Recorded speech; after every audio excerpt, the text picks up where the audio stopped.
Quand tu parles, il y a certains mots que tu prononces en une seule fois, comme le mot fou, mais aussi ours, tir ou encore fils. On dit que ces mots n'ont qu'une seule syllabe.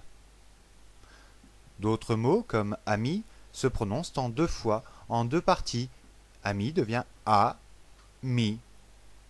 Comme d'autres mots, four, mi, ou alors taxi. On dit que ces mots ont deux syllabes. D'autres mots, comme robinet, ont trois syllabes ou plus. Robinet, ro, bi, né. Le mot le plus long de la langue française, anticonstitutionnellement, comporte, lui, 9 syllabes.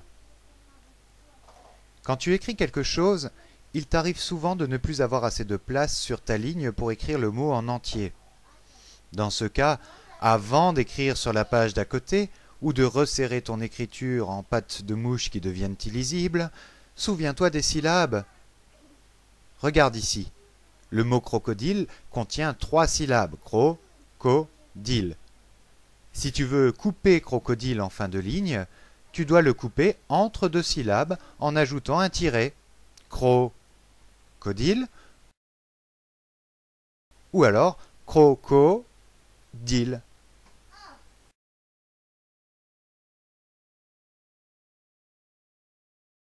Attention! Dans cet exemple, le mot n'est pas correctement coupé.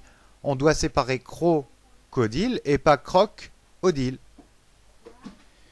Une dernière chose importante à savoir concerne les mots qui s'écrivent avec une double consonne, comme ici le mot pelle, qui s'écrit avec 2 L. Même si on n'entend qu'une syllabe dans pelle, tu dois couper le mot entre les deux consonnes, comme ceci, pelle-le. À toi de jouer. Comment faire pour couper le mot galipette? Ga? D'accord, c'est la première syllabe du mot. Li? Toujours d'accord, c'est la deuxième. Mais pour la fin du mot pète, on n'entend qu'une syllabe. Comment le couper? Oui, il y a une consonne double. Il faut couper le son pète entre les deux T. On obtient alors 4 parties dans le mot. Ga, li, pète.